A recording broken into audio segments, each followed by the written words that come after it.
Hello traders, स्वागत है आप सभी का लर्न निफ्टी ट्रेडिंग के यूट्यूब चैनल पर। और आज की वीडियो में हम लोग देखने वाले हैं कौन से ऐसे स्टॉक्स हैं जिनमें आप ट्रेड बना सकते हैं, साथ ही में निफ्टी और बैंक निफ्टी में क्या क्या होने के चांसेस है। इसके अलावा मैं कहना चाहूँगा कि अभी तक अगर आपने चैनल को सब्सक्राइब नहीं किया है तो चैनल को सब्सक्राइब कर लीजिए और बेल आइकन को ऑन कर लीजिएगा।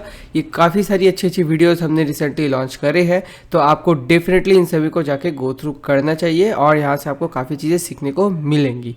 ठीक है, तो अभी चलते हैं चार्ट्स की तरफ। तो अगर निफ्टी की बात करें, अगर आपको याद होगा तो पिछले ही हफ्ते मैंने ये चीज़ कहा था आपको कि बस इसके ऊपर इसको होल्ड करने की ज़रूरत है, वेट करने की ज़रूरत है और इसका हायर हाई तोड़ के अब ये शूट अप करके निकल चुका है। ठीक है, जो कि आपको डेली के टाइम फ्रेम पे भी अच्छे से नज़र आ जाएगा, जो कि आप यहाँ देख सकते हैं कि यहाँ पे ये टाइम स्पेंड करके अब फाइनली ऊपर निकल चुका है। तो ये बहुत ही अच्छी बात है हमारे लिए। जो पूरा साल हमारा जिस के अंदर फंसा हुआ था, जो ट्रेंड लाइन के ऊपर फंसा हुआ था, और आप लोगों को याद होगा मैं हमेशा कह रहा था कि ये जो लोअर लो पैटर्न फॉर्मिंग हो रही है बार बार, ये देखिए ये हाई, ये इसके बाद वाला हाई, ये इसके बाद वाला हाई, ये इसके बाद वाला हाई, तो किसी का भी कोई हाई ना ब्रेक नहीं हो रहा था। मतलब कि इसका हाई जो है ये ब्रेक नहीं कर पा रहा था, इसका हाई जो है नहीं ब्रेक हो रहा था, इसका हाई भी जो है ब्रेक नहीं हो रहा था। अब फाइनली वो वक्त आ गया है जहाँ पे कि इसका और इसका भी अब लगभग हाई ब्रेक होने को चल रहा है। तो ये हम लोगों के लिए बहुत ही अच्छी बात है, गुड न्यूज़ है। और अगर इसको तोड़ देता है, यानी कि 18,600 को तोड़ देता है निफ्टी, तब तो एकदम ही हमारे लिए रेजिस्टेंस फ्री जोन हो जाएगा और आराम से निफ्टी में हम लोग 5 से 6% की अपसाइड मूवमेंट देख सकते हैं। तो 5% की अगर हम लोग अपसाइड मूवमेंट देख रहे हैं तो लगभग 3,000 पॉइंट्स के आसपास का मूवमेंट हम लोग प्लान यहाँ पर कर सकते हैं। हाँ, लगभग 2 से 3,000 पॉइंट का यहाँ पे हम लोगों को प्लान आउट अपसाइड में देखने को मिल सकता है, जो कि हमारा 20,000 का मार्क जो है वो टच कर सकता है निफ्टी। अब बैंक निफ्टी की तरफ चढ़ते हैं। तो मेरे लिए अभी निफ्टी जो है बाई बन चुका है, जैसा कि आप लोगों को रीज़न पता होगा, पिछले हफ्ते मैंने बता दिया था।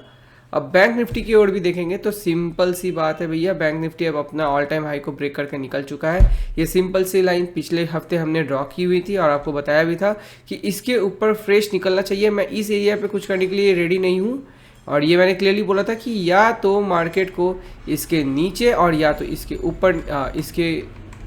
इसके ऊपर निकलना पड़ेगा, तभी मैं कोई भी इंटरेस्ट इस पर दिखाऊंगा, लेकिन टिल देन कोई इंटरेस्ट नहीं दिखाऊंगा। और अब ये इसके ऊपर निकल चुका है, देन डेफिनेटली ये हमारे लिए एक अच्छा खासा गुड अपसाइड मूव प्लान हो रहा है। और साथ ही में अगर आप बैंक निफ्टी को प्रॉपरली देखेंगे ना, तो ये आपका एक cup and handle pattern form किया है। ये कप, ये है इसका हैंडल और ये अब दिया है इसका ब्रेकआउट। ठीक है, तो ये जो चीज़ होती है, इसका अगर हम लोगों को अंदाज़ा लगाना है कि किस तरीके से इसका प्रोजेक्शन प्लान करना चाहिए आप लोगों को, तो ये समथिंग लाइक आपको कुछ इस तरीके से रहेगा कि जो इसकी डेप्थ है, यानी कि जो ये डेप्थ है एग्जैक्टली उतना ही अपसाइड में भी हम लोग मूवमेंट प्लान कर सकते हैं। ये आइडियल सिनेरियोस पे होता है। तो लगभग जैसा यहाँ पे दिख रहा है 48-49,000 भी हम टच कर सकते हैं और 50,000 भी इस साल हम लोगों को देखने को मिल सकता है। अगर आप लोगों को लग रहा होगा कि यार ऐसा थोड़ी ही होता है, इतना मूवमेंट थोड़ी ही होता है, तो आप यहाँ पर गौर फरमाइएगा। तो ये 31,000 से लगभग 31-32,000 से 41-42,000 किस तरीके से 10,000 पॉइंट इसने कवर किए हैं, राइट। और इधर भी अगर आप यहाँ पे देखेंगे तो 2020 में भी इसने 2020 में लगभग 16,000 से 2021 तक में ये 20,000 पॉइंट्स का यहाँ पे इसने कवर किया है। यहाँ पे इसने 10,000 पॉइंट कवर किया है, तो चांसेस वेरी हाई है कि अगेन ये चीज़ ये कर सकता है।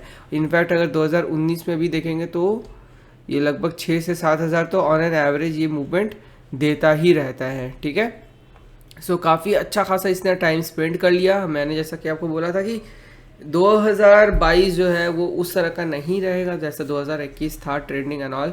ठीक है, क्योंकि बहुत ज़्यादा ओवर वैल्यूड था। अक्टूबर के समय से, मैं सितंबर जुलाई अगस्त सितंबर से ही बोल रहा था ये आप लोगों को कि गिरने वाला है, और देखिए लगभग अक्टूबर के बाद से ये तेज़ी से फॉल होना शुरू हो गया था। ठीक है, सो अभी अगर आप नोटिस करोगे तो ये अपने ऑल टाइम हाई पे निकल चुका है and I am very much bullish over here. ठीक है, ये आप यहाँ पे आप बाइंग करना निफ्टी बैंक में शुरू कर सकते हो। ठीक है, अब चलते हैं स्टॉक्स की तरफ। अब पहला स्टॉक है हमारा कोचिन शिपयार्ड। अगर आप इसको अच्छे से देखेंगे तो इसने भी अपने अब ऑल टाइम हाई को ब्रेक कर दिया है, ठीक है। अभी आप बोलेंगे कि सर यहाँ पे वॉल्यूम जो है वो पिक कर गया है, लेकिन अगर आप ध्यान से देखेंगे, मैं कहता था कि तुरंत सर्ज इन वॉल्यूम नहीं रहना चाहिए, ग्रेजुअल ग्रोथ इन वॉल्यूम रहना अच्छी बात है। यहाँ पे अगर आप देखेंगे तो ये ग्रेजुअली ग्रोथ हुआ है, ठीक है। यानी कि ये जो है पहले इस लेवल तक था, फिर यहाँ तक गया, फिर यहाँ तक गया, फिर यहाँ तक गया, फिर यहाँ तक गया। ऐसा नहीं हुआ कि अचानक से बीच में एक ही कैंडल आ गया बहुत बड़ा, वैसा नहीं हुआ है, ठीक है ना। तो अगर उस तरह का सिनेरियो होता है वहाँ पे आपको सतर्क होना है। जैसे यहाँ पे देखिए ये घट रहा था और अचानक से एक बहुत बड़ा कैंडल, ठीक है, वैसा नहीं। हमको ग्रोथ कैंडल्स अगर दिखते हैं वॉल्यूम के तो ठीक है, अगर नहीं दिखते हैं तो हमको वहाँ पे थोड़ा सा ध्यानपूर्वक होने की ज़रूरत है। अब ये है कोचिन शिपयार्ड, आप देख सकते हैं ऑल टाइम हाई ब्रेक कर रहा है, अगेन मेरा फेवरेट पैटर्न है ये। तो अभी इस पे आपको कैसे ट्रेड करना चाहिए, आप यहाँ पे हालांकि देख सकते हैं कि ये ऑलरेडी 110-120% भाग चुका है, ठीक है। तो यहाँ पे सपोज तौर पर एग्जाम्पल के तौर पे मैं कहना चाहता हूँ कि मैं 1 लाख रुपया इसमें इन्वेस्ट करना चाहता हूँ कोचिन शिपयार्ड में। तो मैं क्या करूँगा, अभी 30,000 ही डालूंगा। 30,000 डालने के बाद ना मैं इसका वेट करूँगा कि कुछ कॉन्सिडरेशन दिखाए। कॉन्सिडरेशन दिखाने के बाद अगर ये फिर अपसाइड ब्रेक देगा तब, ठीक है, या तो ट्रायंगल पैटर्न दिखाए या तो चैनल पैटर्न दिखाए, कुछ भी दिखाए, और उसका अपसाइड में जब ब्रेक देने जाएगा तो मैं बाकी के 30-40% और डालूंगा, यानी कि और 30-40 लाख, और बाकी के जो 20-30 लाख है अगेन थोड़ा सा जब ये इसको भी क्रॉस करके अपनी जो भी वो प्रीवियस हाई बनाया रहेगा, अभी तो ऑब्वियसली ऑल टाइम हाई पे है, लेकिन अगर ये यहाँ पे कोई पैटर्न जैसा बनाता है और फिर जब इसको ब्रेक करता रहेगा तब मैं दोबारा से अपना बाकी का भी डालना पसंद करूंगा। तो इस तरीके से आपको इन्वेस्ट करना चाहिए। याद रखिए, कोई भी जो हम यहाँ पे स्टॉक्स आपको बता रहे हैं, कोई भी एक स्टॉक पे आप सारे अपने पैसे मत लगा दीजिएगा, ये बहुत ही गलत कॉन्सेप्ट होता है, ठीक है। आपको क्या करना है, अपने पैसों को धीरे धीरे करके मार्केट में इंट्रोड्यूस करना है और डिवाइड भी करना है। मान लीजिए आपको 5 स्टॉक्स अच्छे लगे, तो वो मान लीजिए 1 लाख रुपए है, तो 5 स्टॉक्स में आप क्या करिए कि 20-20 हज़ार रुपये करके डालिए, ठीक है, और सब में आपका 5-8% का एसएल भी रहेगा ऑलमोस्ट, ठीक है ना। तो इस प्रकार से आप चलिए, ठीक है। अब वो 5 में से 2-3 चलेंगे, 1-2 नहीं चलेंगे, इस तरीके से होंगे, ठीक है ना।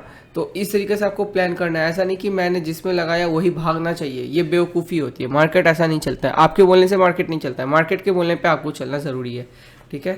सो कोचिंग शिप में आप कुछ यहाँ पे एंट्रीज बनाना शुरू कर सकते हैं ग्रेजुअली, जैसे मैंने बताया, ठीक है। और आपका एसएल जो है ये 563 के एरियाज पे रहना चाहिए। दूसरा है Tech Mahindra. Now Tech Mahindra को देने का रीज़न ये है कि आप अभी देखोगे तो आईटी में जो है अब बूम आना शुरू हो चुका है। ये हफ्ता जो है आईटी ने बहुत अच्छी छलांग लगाई है, ठीक है, और काफ़ी अच्छा खासा एक सपोर्ट जोन है, वहाँ से अब मूवमेंट आना शुरू हो गया है। तो अगर आप देखेंगे टेक महिंद्रा भी लगभग 95% मतलब ऑलमोस्ट हाफ प्राइस पे अब हमको मिल रहा है, ठीक है। सो ये अच्छी अपॉर्चुनिटी है, ठीक है। और यहाँ पे ये अभी आपको बेयरली 12-13% का एसएल के साथ आप इस पर चल सकते हैं। पहला टारगेट आपका जो रह जाएगा वो होगा 42% तक के आसपास का, ठीक है। तो टेक महिंद्रा में भी आप एंट्री बना सकते हैं, अगेन बहुत ही अच्छे सपोर्ट पे है और सारे आईटी कंपनी धीरे धीरे अब जंप करना शुरू कर रहे हैं। तीसरा है वर्लपूल। अगर आप वर्लपूल को देखेंगे ध्यान से तो ये भी अगेन अपने एक सपोर्ट एरिया पर है, ठीक है। और अगर डेली टाइम फ्रेम पे देखेंगे तो मैं क्या कहता हूँ कि जब भी एक ठो बहुत ही ज़बरदस्त सा वॉल्यूम आ जाए, अचानक से सर्ज आ जाए, तो उसका मतलब ये हो सकता है कि वहाँ पे पॉइंट ऑफ रिवर्सल हमको देखने को मिल जाए, ठीक है। अभी अगर आप यहाँ पे नज़र डालोगे, ठीक है, जैसे कि ये एरिया पर, यहाँ पे ये इतना खास तो वॉल्यूम नहीं है, लेकिन यहाँ पे ये एक रिवर्स हुआ पैटर्न में, राइट। अभी यहाँ पे देखिए एक एक्सट्रीम सर्ज इन वॉल्यूम है, तो यहाँ से और ग्रीन कैंडल्स भी बनना शुरू हो गया है। तो आप यहाँ पे 3-3.5% एसएल के साथ आराम से 19-20% का टारगेट के लिए प्लान कर सकते हैं, ठीक है। अगर आपको और थोड़े से रिवर्सल्स देखने हैं तो ये देखिए इस एरिया से ये यहाँ तक आया और यहाँ पे फिर ह्यूज वॉल्यूम सर्ज दिखा के ये पूरा का पूरा, जिस दिन ये ह्यूज वॉल्यूम का सर्ज आया है उसी के बाद से ये पूरा का पूरा रिवर्स कर गया है अप साइड में, राइट। यहाँ पे देखिए जब इतना बड़ा ग्रीन में ह्यूज वॉल्यूम आया है पूरा, उसके बाद वो वॉश आउट हो गया है, रिवर्स चला गया है। उसके बाद यहाँ पे देखिए ये रेड पे, ठीक है, जिस दिन ये नीचे आया यहाँ पे ह्यूज रिवर्सल का एक सिग्नल हमको मिल रहा है और ये यहाँ से पूरा का पूरा 18-19% का हमको अपसाइड में जंप देखने को मिल रहा है। तो इस तरीके से भी आप वॉल्यूम कैंडल्स का काफ़ी अच्छा खासा इस्तेमाल कर सकते हैं। तो वर्लपूल में आप 3, 3.5 या 4-5%, 5% एसएल के साथ आराम से आप यहाँ पे 20-25% का टारगेट के लिए वर्लपूल में आप प्लान कर सकते हैं। तो दोस्तों उम्मीद है कि आप लोग को समझ में आया होगा कि किस तरीके से हम एनालिसिस कर रहे हैं और किस तरीके से हमको ट्रेड में एंटर करना चाहिए। याद रखिए कि ये जुआ नहीं है, आपको प्रॉपर एनालिसिस करना है, आपको खुद का समझ भी रखना है कि इसमें आप एंट्री करोगे, क्यों एंट्री करोगे, और साथ में पूरा कैपिटल डिप्लॉय नहीं करना है। ऑलवेज याद रखिएगा, थोड़ा पैसा हमेशा साइड में रख दीजिएगा। तो दोस्तों इस वीडियो में इतना ही, हम मिलेंगे आपसे अगले वीडियो में। चैनल को सब्सक्राइब कर लीजिएगा, अगर पसंद आए तो वीडियो को लाइक भी कर लीजिएगा, और हम मिलेंगे आपसे अगले वीडियो में। तब तक के लिए बाय बाय।